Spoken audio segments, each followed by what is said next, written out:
Hello, everyone. Welcome to the Crazy Canuck Truckin' Podcast. We are so glad that all of you could join us today.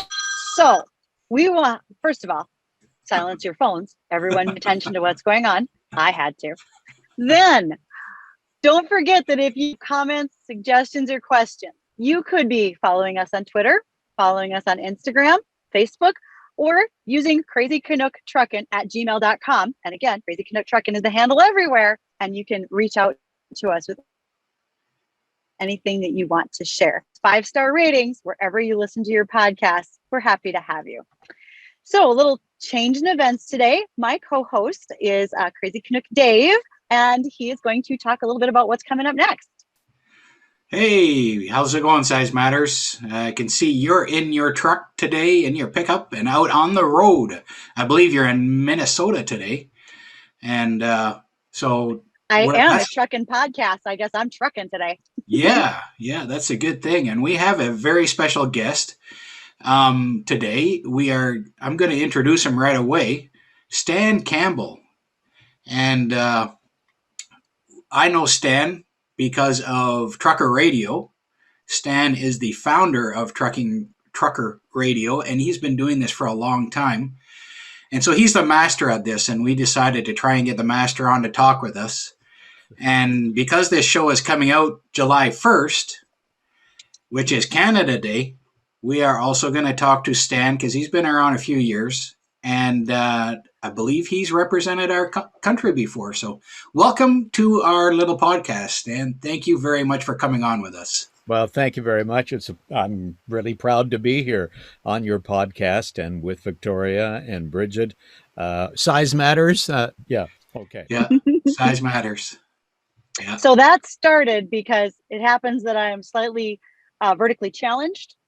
And Dave and I met through Twitter, where I do a lot of things related to agriculture, because that's the industry in which I work, about how size matters in weed control with sprayers in your field, that type of thing. And I just use size matters here. Yes. Okay. Yeah.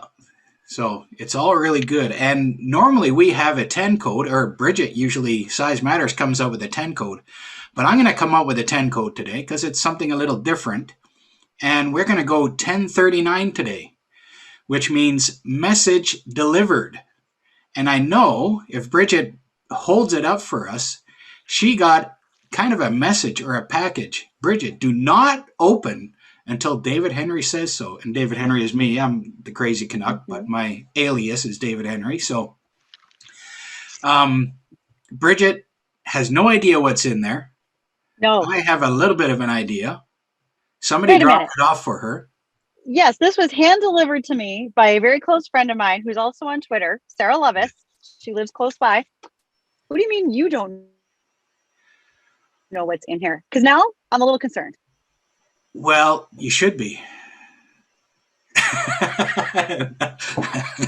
So go ahead and open that up, because it'll become apparent once you open it up why I don't know exactly everything about it. So open it up, take a look at it, and show it to the camera. Okay, I'm telling you guys right now that for all I know, this could explode. I'm going to get it out of its bubble wrap. And secondly, what? We've never had an on-air explosion before. Well, Today could be our day. Could be. Stan's a little worried. He's not sure what he's got himself into. I have a new me. This is awesome. I'm going to take a guess that Bruce had something to do with this. Well, seeing as that's his signature on there, Bruce Outridge, he made up this little cartoon for Bridget. It recently has been her birthday, and because we've been doing this podcast a year, I asked Bruce if he would do something for me.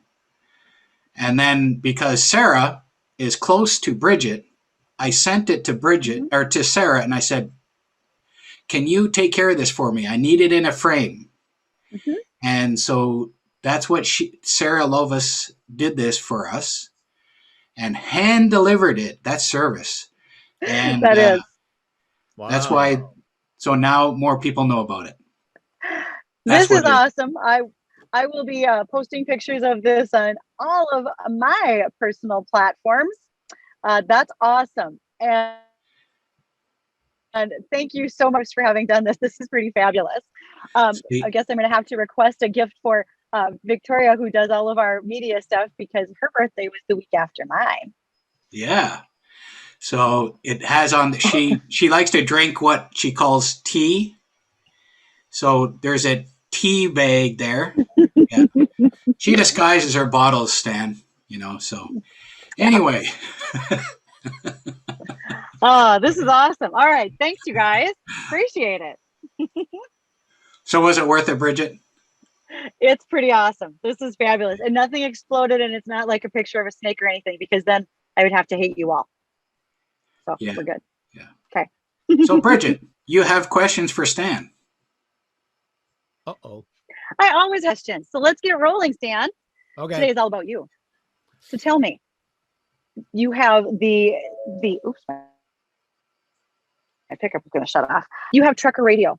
Why? What's your interest in bringing it to radio? How did that start? Well, I have to, Dave mentioned that I was the founder. I think he mentioned something like that. I'm not actually the founder of Trucker Radio. And it was 15 years ago. I got a call from a guy that I had worked with in radio in Toronto many years before. And he had heard that I was doing voiceover work for various clients. And he said, would you, and his words, voice a trucker radio show, and I'll send you a script. I don't work well with scripts because everything for me is ad lib. So he sends me a script anyway, and I try to follow his script for a few weeks. I knew nothing about trucking, but he said, it's a trucker show. And I'm thinking, okay, trucks, they have a lot of wheels and they deliver stuff. And my background's in radio broadcasting. So we did that for probably a month or two. And I said, I can't do the script thing. I have to say what's on my mind, and I'll do some homework and so on. Well, about 8 or 9 months into it, this is the kind of the negative side of it. We weren't getting paid. And that's like us. Yeah, well, yeah. This is that whole thing about we didn't plan it this way. We took over the show. My wife and I took ownership of the show, and we formed an association with Truck News Magazine because they knew people and we didn't. And that's been very valuable to us over the years. So I basically had to learn about the trucking industry. So it wasn't anything that I had ever planned to do. So here I am 15 years later, and I think, 14 years ago, I was going to retire from it. But we're still here, and I don't know where it's going to end, but my wife and I keep talking about my retiring. She talks more about my retiring than I do. So this is where we are now, and that's how it all came about. And we got to know great people like Dave and all our friends in the trucking industry. But you've been in radio for years before that, and you started out simply as a DJ? Yeah. I walked in off the street in Sydney, Nova Scotia, this little radio station, and I wanted to do an audition. Well, you can't do that today. But back then, they handed me, they rolled their eyes and said, oh, God, here's another one. So they rolled their eyes and gave me some wire copy off a teletype machine. Anybody remember teletype machines? So I read this and they said, that's not bad. Here's a couple of records. Go in the studio and pretend you're a DJ and record it. So I brought the recording out after about a half hour, handed it to them, and they said, we'll get back to you. That evening, I got a call, and they fired their overnight guy and hired me. Oh, wow. this will tell you how bad he was. Because When he was walks off the terrible. street and he gets fired. Woo.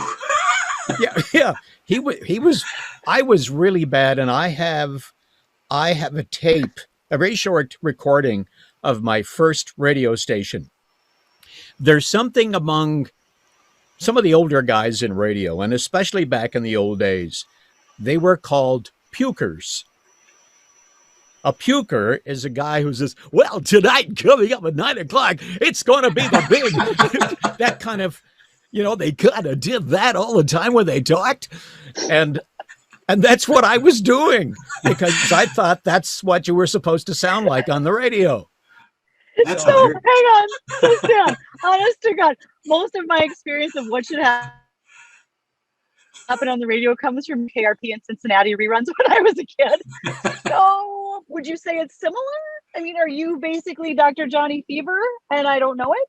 I was for a while. I have to tell you that in my first radio station too, it was a rock and roll radio station, and my ego went totally out of control. I'm on the radio, man. I am so cool. My father-in-law hated me. Anyway, this is like early 70s, and I wore the bell-bottom pants. I actually had a pair of bell-bottom pants that were paisley, and a paisley shirt, which obviously didn't go horrible. well together. That's awful, actually. I can't. The hair, and after only 9 months in radio, my ego was so big that I sent a tape off to a radio station in Kingston, Ontario, which is a much bigger city than the one I was in, thinking that they were going to hire me, and I was out of my mind. I mean, I wasn't ready for that, to do a morning show. Guess what? They hired me. Oh my. Oh my God, they did! Holy cow! And I thought, Wow. I'm not ready for this. And I really wasn't. I was really out of my league. And maybe lucky for me, I hated the station. And then some guy came along and offered me a job in Cornwall, Ontario, as an operations manager after about 6 months at that station. So the rest, as they say in radio, is history. That is fabulous history. I don't care how you got there or how you did it. The way you tell the story makes it work for me. That's awesome. The Dr. Johnny Fever thing, though, I get into so much trouble at stations through my life, getting drunk on the air, unfortunately, and having a seance on the air after a bottle of vodka. That was at a station in Toronto. Oh, I'm not really sure I could admire you anymore right now, Stan. I'm just not sure. I mean, I'm pretty much like living the daily over here. I'm pretty much the nerdy little girl from the Midwest, and then there's you. There were some wild times. I don't know why I didn't get fired. I did a actually at my first radio station. I did a remote. You know what a remote, when you go out and you do a broadcast, or what we called cut-ins, like you do it twice an hour. You call in from some business. It's a client, right? And this was a used car lot in Sydney, Nova Scotia, and all the way. Well, first of all, I got really pissed off because the sales guy was supposed to bring along giveaways for people to come into this used car lot. Free albums, balloons, hot dogs, that kind of thing. He never showed up. So the owner of the used car dealership started feeding me drinks of rum right out of the bottle. And after every call-in, I'd have another shot of rum. By the end of the 4 hours that I was supposed to be there, I forgot where I was. I mean, I forgot what town I was in. So I don't remember the name of the car dealership, but I kept giving the wrong town and the wrong name of the car dealership. And then I was so angry that they didn't show up with the stuff that I said in my drunken stupor, well, it was a pleasure working for Joe Smith's car dealership, and I wish I could say the same for this stinking radio station. The owner of the station was listening. Oh my! I've never I've never started a podcast with so much laughter. This is going awesome. This is just okay. Now, I mean, I like YouTube. I like YouTube and seeing what reporters getting fired on air. Yeah. Like you do anything. I mean that's people get fired for so little now, and you got away with this. Oh, I can't believe some of the stuff I got away with. Sydney, Nova Scotia. Is that where you grew up? I grew up near there. I grew up in the Near country. I mean, I always wanted to be in radio. I would drive along. I was an electronics technician before I got into radio, and I would drive along and read billboards as if I was on the radio. You know, I'd be saying, partly cloudy tonight and a high of 25 degrees, and I would be doing this my puking thing. And so that's, when you say electronics technician, just a second, like TV repairman, is that what we're talking about? No, I spent 5 years in the Canadian Army in the Signal Corps, and that's where I got my electronics training. And I worked for a company from England, Pi Electronics. We were, I had full confession here, through a greater part of my life, I had a drinking problem, okay? I didn't get drunk every day, but when I'd go to a party, I'd get too drunk. So I'd have massive hangovers. So I was working at a plant in Dartmouth, Nova Scotia, and my job was to repair automatic pilot units. Thank God no planes crashed, because, I'd be working with the biggest hangover. Then electronics, I worked in the Arctic for 2 years on what's called the Distant Early Warning Line. Okay. And our role there was to maintain the equipment and the radar, where this was back in the Cold War days. And the Russians, the Soviets, would test our defenses by coming across the polar cap and coming into the northern part of Canada until we turned them around. So my job was to work there and work on that equipment. And I was cleared to, the funny part was, I was cleared to top secret, and I'm the worst person at keeping his mouth shut. So I can't keep a secret. My wife says I'm Snoopy and a gossip. So well, thank God there wasn't a lot of really big military secrets coming out of Canada in that time. No, there weren't. Or were there? And now we know where they came from. Yeah, well, to be serious, we can talk about it now, obviously. The Soviets would test our defenses all the time. We would see them coming over the polar cap, and they would come all the way down into northern Canada until, we would, even back then we had computers, and we're talking about the mid to late 60s. We would send the information into Colorado Springs, to the mountain, to NORAD, and they would scramble the jets and send them back. Wow. So it was exciting and lonely. Boy, no kidding. By the way, Antarctica, you say. So it's cold there? The Arctic. Arctic, still close enough. Is it cold there? Yeah, a little chilly. The temperature, we used to watch the temperature starting in the beginning of the winter and it go down to about 60 below and just sit there. And yeah, because I asked this because I live in North Dakota and people ask me this every single day. Yep. Yeah. No, but it has no comparison to that place. because, No. you're outside for a minute and you can freeze your Yeah. nose, your face. Yep. Yeah, you have to be careful. And we were dressed for it. So Yeah, that was my electronics training, my electronics experience. I did do TV repair, though, back when you could do TV repairs. I worked with a guy part-time, and we would go out and repair people's TVs, which was hell, because there was always some snoopy kid that was peeking in with you behind in the back of the TV. That And was then me. when you brought it back, they would say, well, it doesn't work like it used to. Well, that's why they brought it in to get fixed, right? Because it wasn't working like that. Exactly. Yes. And I was always that snoopy kid. Sorry, Stan.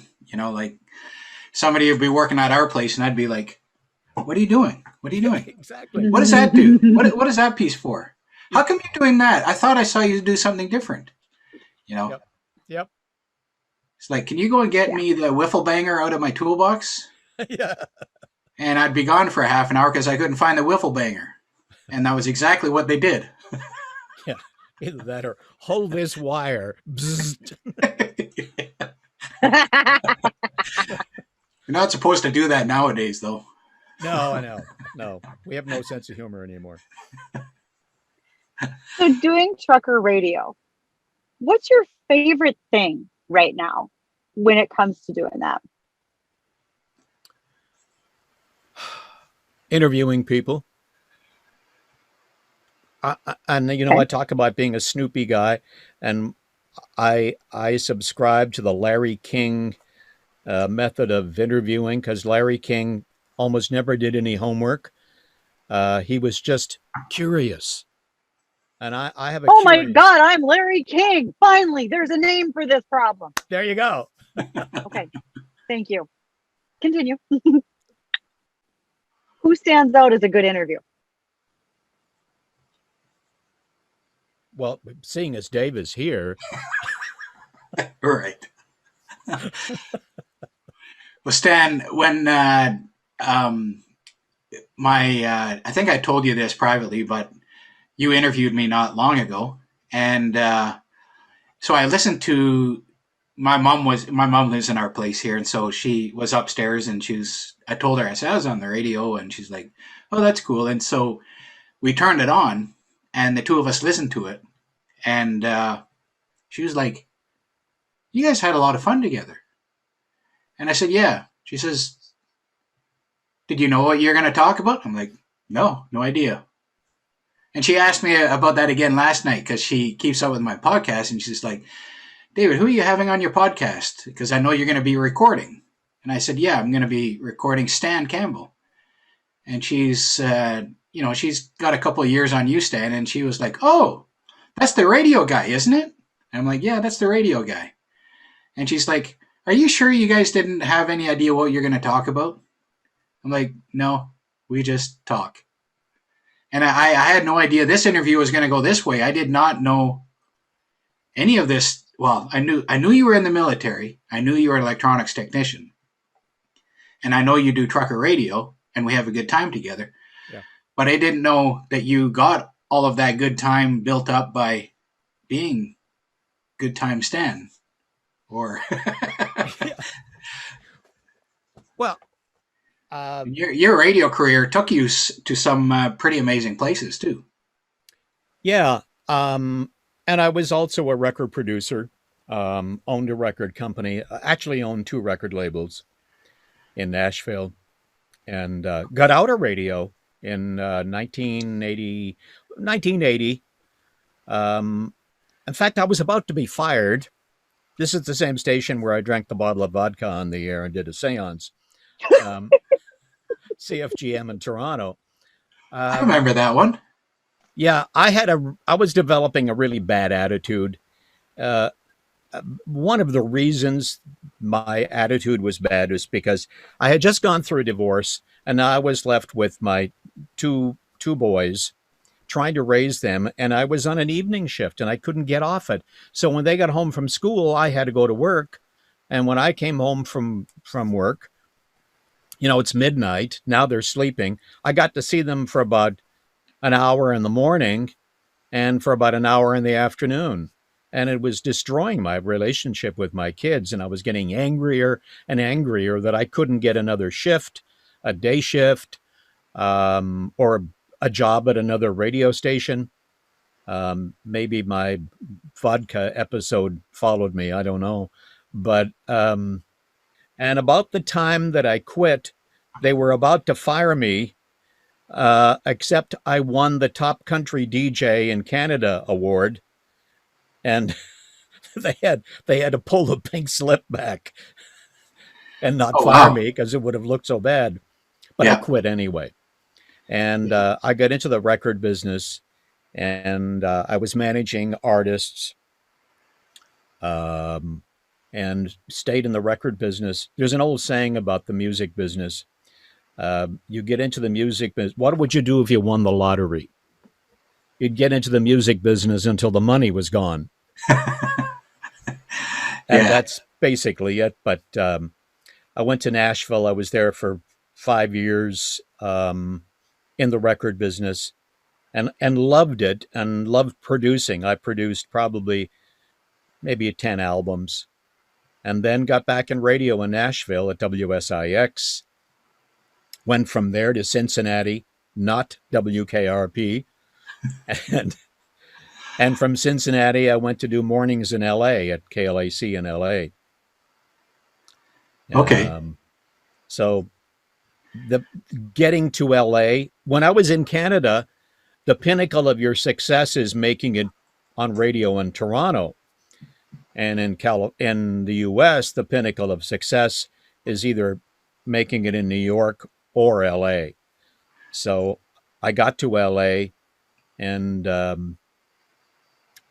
I stayed there for 5 years, went through the fires, the floods, the earthquakes, and the riots, and said, I had enough of this. I just want to go live in a small town. And Was that in the 90s? that was in the early 90s. Early 94, I moved to Traverse City, Michigan, and Oh, loved it wow. there. Yeah. Yeah, that's big town to small town. Yeah, it's a beautiful town. Yeah. Petoskey. The first station was in Petoskey, although the transmitter, our target was Traverse City. And somebody said, well, the station's in Petoskey. And I'm thinking, Peto what? Um, Yeah. what's Petoskey? Wow. But it was a great place to live. So your LA experience, people always want to get to that pinnacle, Hmm. as you can say, and you got there, and congratulations on that. But was it all that it was cracked up to be? Obviously, if you left after 5 years, was it, I guess, maybe growing up in a small town, Nova Scotia, then it was quite a change, and you were just glad to get back to small town again. Yep. I actually loved working in LA. I left more fans behind when I left LA than any place I've ever worked. Wow. It was amazing. I've had some wonderful fans who sent me incredible letters when I left. It was truly amazing, and I loved working there. My wife hated it, and it's one of the reasons I left. But it was a great experience. And then how long were you in Traverse City? Uh, 8 years, and that's when I quit radio in Traverse City, and my wife and I moved to Montreal. Okay. I've moved 23 times in my life, so Wow. lived in a lot of places. So which was your favorite to live in? Wow. Nashville. Really? Yeah, I loved living in Nashville, but I really didn't want to leave. But somebody offered me a whole lot more money to go to Cincinnati, and I couldn't turn it down. But I really miss Nashville, and I still go back there. And it's grown so much, but it feels like home. Yeah. So as someone who's been in both Nashville and Cincinnati, no offense to all y'all in Ohio, but I would take Nashville as well. Um, but my next question is, I want to go back to when you said you actually had two record labels at one time. And so what were they? And I'm just going to make the jump to the conclusion that they were in Nashville. Well, it started in Toronto. Um, I started managing a group called Cedar Creek. Are you familiar with the Oak Ridge Boys? Yes. Yeah, they were very much like the Oak Ridge Boys. In fact, we ended up stealing the Oak Ridge Boys piano player, Carolyn Kraft. And they did very, very well. They were doing very well. They even got to perform at the Grammys post-award show. Um, and then we started a record label, my wife and I, my wife at the time. And I also produced a young lady by the name of Shania Twain. When Shania and I go way back to when she was 13 years old. So that's a whole other story. But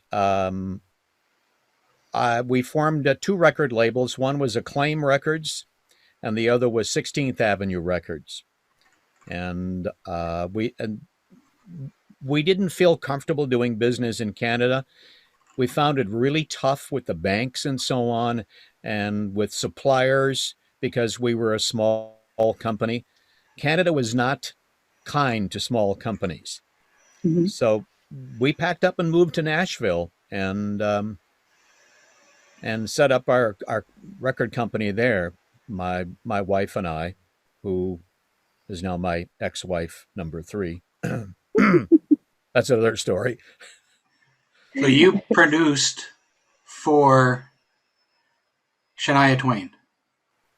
Back in the late 70s, I was the executive producer for a live concert show in Toronto called Opry North, which was kind of a copy of the Grand Ole Opry, but for Canada.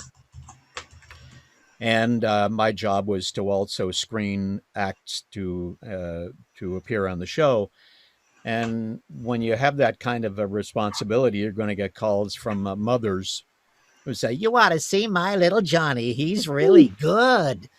And then I got this one lady who called me, Mrs. Twain called me and said, "My daughter Eileen is amazing. You ought to see her." And of course, I'm trying to get rid of her because there's a million of them out there. And she says, "Just let me bring her over to your place and let her audition for you." I finally relented and she came over, and I was amazed by her. Her real name, of course, is Eileen Twain. Yes. And she demoed a bunch of her songs. I had a little studio and she demoed a bunch of her songs, and I helped promote her. I got her on that show. I got her on a, Dave, you probably remember the Tommy Hunter show. Yeah. I got her on the Tommy Hunter show and so on. And then I lost track of her for a while. And I was already, by another 4 years later, I was producing records in Nashville. And I get a call from Eileen and saying, "I would like you to produce some stuff with me." So we worked together, and she wanted to be a pop star. So I took her to Nashville, and we did 3 songs in Nashville. My wife at the time, Veronica, hated her. She found her very pushy, very aggressive. And Eileen, Shania, was totally driven. She knew exactly what she wanted. And that's what I liked about her. And it's what put Veronica off. We drove to Nashville. And on the way back, it was so chilly in that car between me and Shania and Veronica. It was like Veronica would say, "Close your window. Would you tell her to close her window?" And they would talk to each other through me. That's how much they hated each other.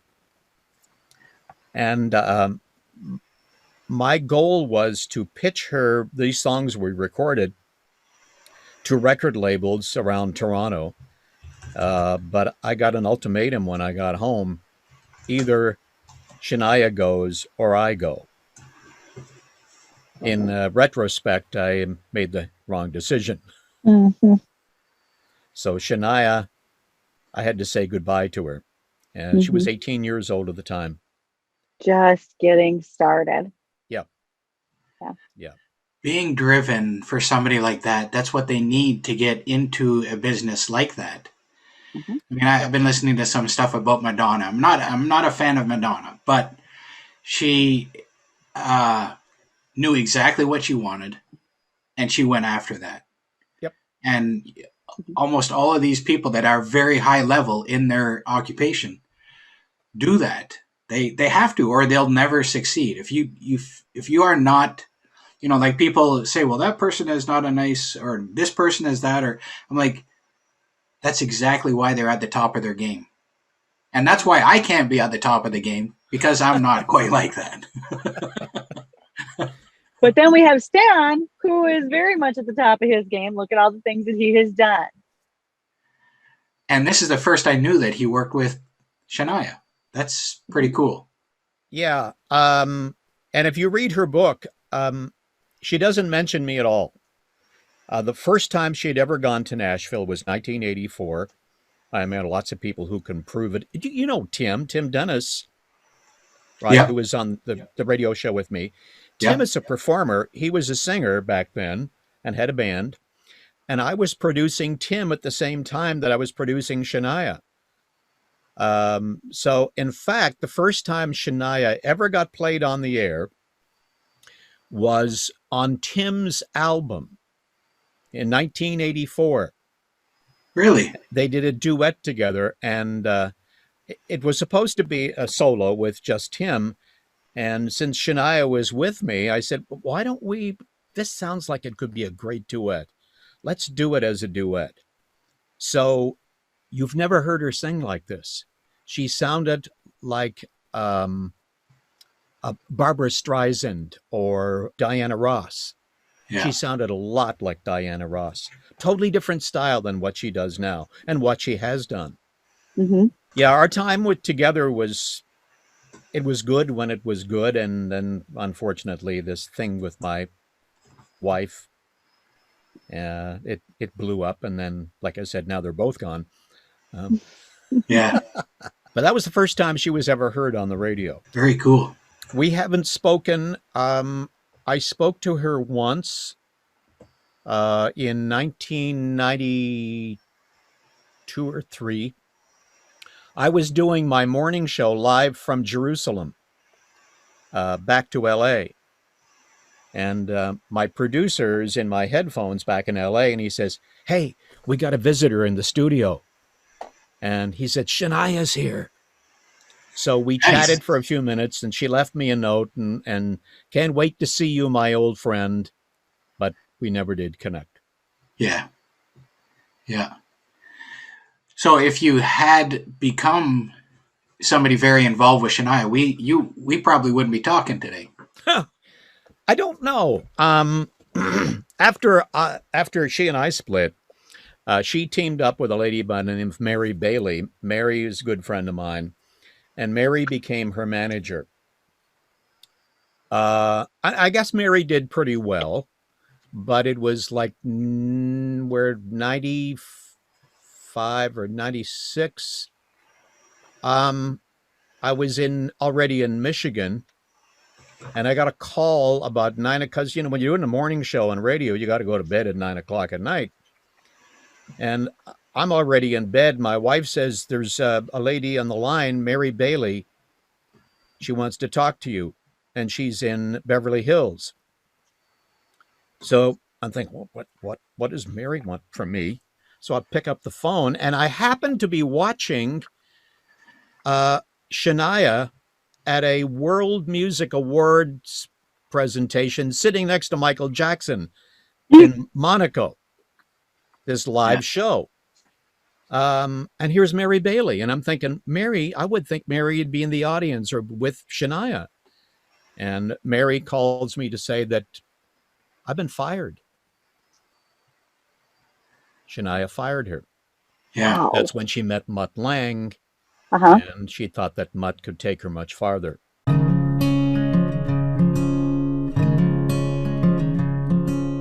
I said you probably should have given some marital advice about the whole Mutt and Shania situation. Yes, I know. Yeah, that didn't work out so well either. No. Not as well. No. I've heard she was good for her career, but that was about. Yeah, Anyway. but she's happy now. Yeah. Yeah, I mean, I kind of keep tabs on her. I talked to Mary not all that long ago and asking her how Shania is doing, because they do talk. But crazy times in the record business, the music business, out there on the road managing bands. Yeah. So Yeah. speaking of the road, question for you, Stan. What's your favorite road trip that you've done? Whether it was part of the music industry or maybe when you were a kid. We are a trucking podcast, so what do you got? Favorite road trip. Well, see, that's hard. That's a hard question to answer because my favorite road trips really were in the radio business That's because fine. I got to travel a lot. I mean, my first month in LA, they said, we're sending you to Hong Kong. And I did my morning show from Hong Kong with Jackie Chan. And I came back from there, and they were going to send this other guy at the station to Quebec to promote tourism from Southern California to Quebec. And I said, no, send me. I'm a Canadian. I can speak French. Of course, I lied. I could say, bonjour, comment ça va? And that's it. So they sent me to Montreal. And I listen, I grew up in Nova Scotia.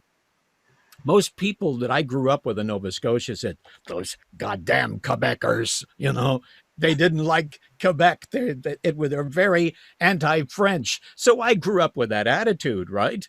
Mm-hmm. So, but now there's an opportunity to go to Montreal as, quote, a celebrity.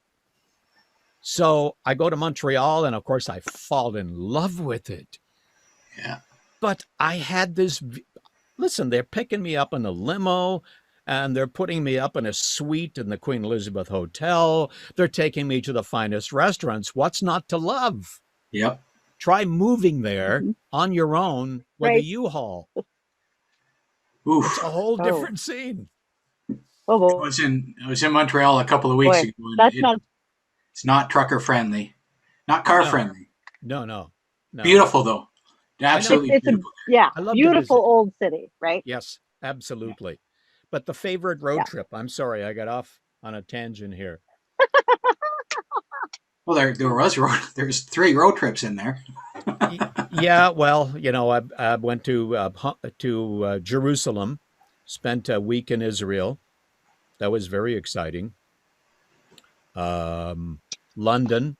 I did my morning show with my crew live from a vodka bar in London. Well, you see the time difference between LA and London. That's just about the time they're opening up the vodka bar in the afternoon. So by the time the show was over, we were getting pretty blasted. That was a fun road trip. But I've done road trips. I loved going to Alberta. They sent us to Banff, and we did the show live from Banff. Love Banff. Yep, that was beautiful there. Oh, yeah. Yeah. They convinced me I had a ghost in my room. It scared the hell out of me.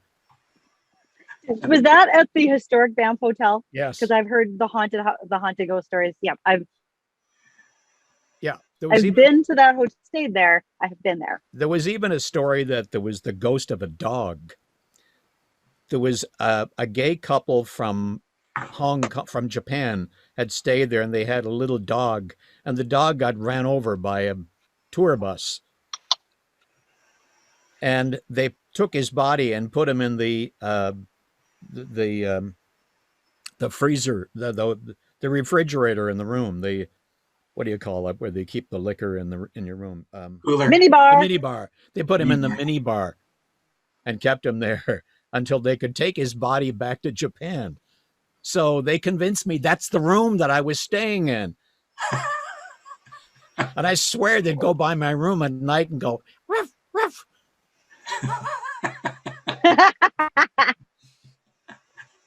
Well, that sounds like a great place to wrap it up. Stan, you and I have chatted several times over the years, and it's always been about trucking. And this was a lot of fun to hear about more than trucking. And what I appreciate is that your honesty with, you've had challenges and you've dealt with them and you've moved on.